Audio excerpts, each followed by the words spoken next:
Would you want to live forever? This is a question humanity has been asking for thousands of years. But for the purpose of this video, let's forget magic and gods and focus on something science calls amortalism, a scenario where engineering overcomes biology.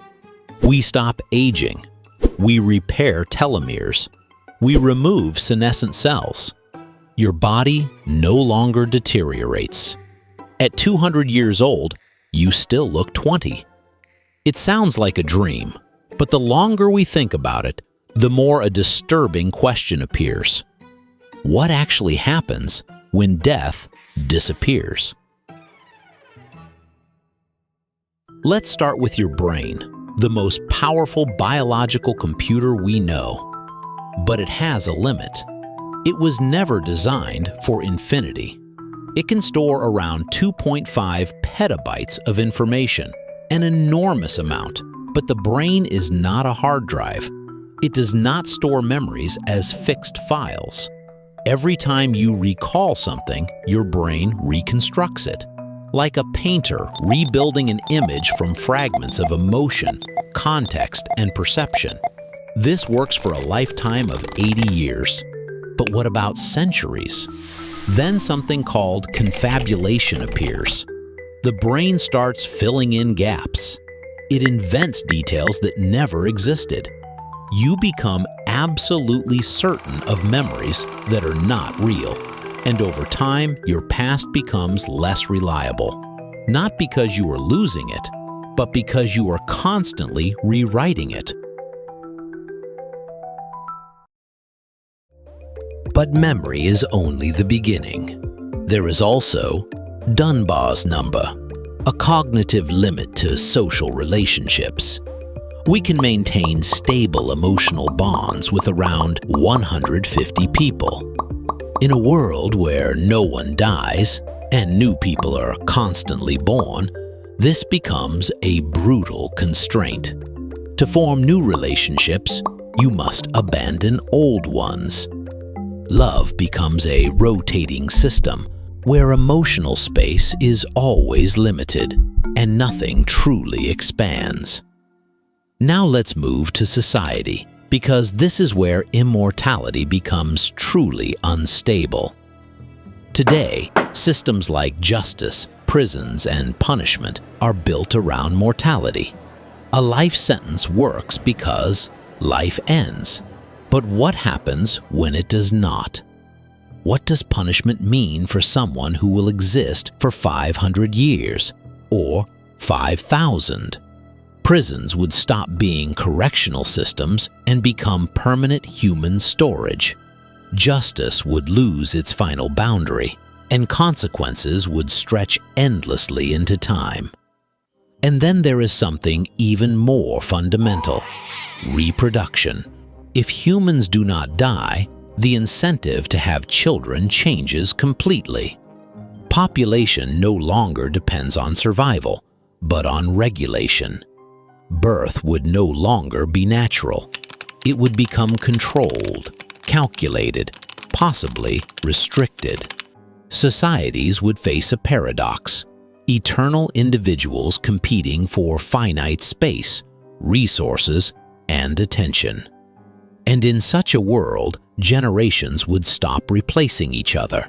Instead of renewal, we get accumulation. Let's go deeper into biology again. Every day you breathe air filled with microplastics, heavy metals, and toxins. Over decades, the body manages this imperfectly. But over centuries, the accumulation becomes unavoidable. Lead settles in bones, mercury binds to tissues, microplastics cross biological barriers. The body slowly transforms from pure biological system into a chemical archive of everything it has ever encountered. Then there is glycation, a process where sugar gradually damages proteins. Blood vessels lose elasticity, tissues become rigid. This is not a disease, it is slow structural decay. Even if cells remain young, the scaffold that supports them becomes fragile. And then we reach the deepest biological layer, mutation. Every cell divides by copying billions of DNA letters, and errors are inevitable. Most are repaired. Some lead to cancer, but others are silent. They do not kill you, they simply reduce efficiency. Proteins fold less precisely, enzymes work slightly worse, signals become noisier. This is not illness, it is cumulative degradation. Over centuries, you become a less accurate version of yourself. Now, let's assume technology begins to solve these problems.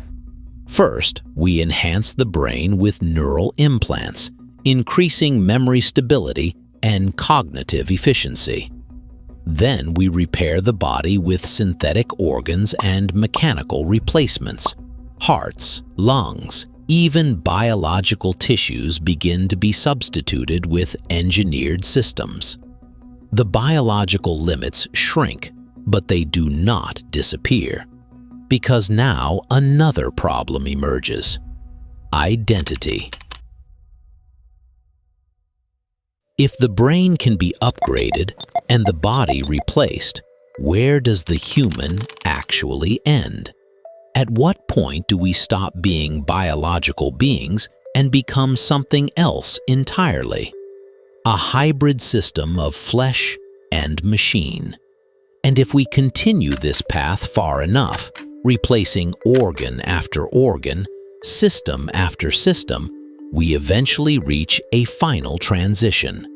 A complete replacement of biology with computation. A mind no longer running on neurons, but on hardware. A digital consciousness, or something close to it. At that point, immortality is technically achieved, but the question changes completely. We are no longer asking whether we can live forever. We are asking whether the thing that lives is still us. So maybe immortality was never a biological problem. Maybe it was always a philosophical one. Because the closer we get to solving death, the less clear it becomes what we are actually trying to preserve. And in the end, the real question is not, would you want to live forever? The real question is, would you still be human if you did?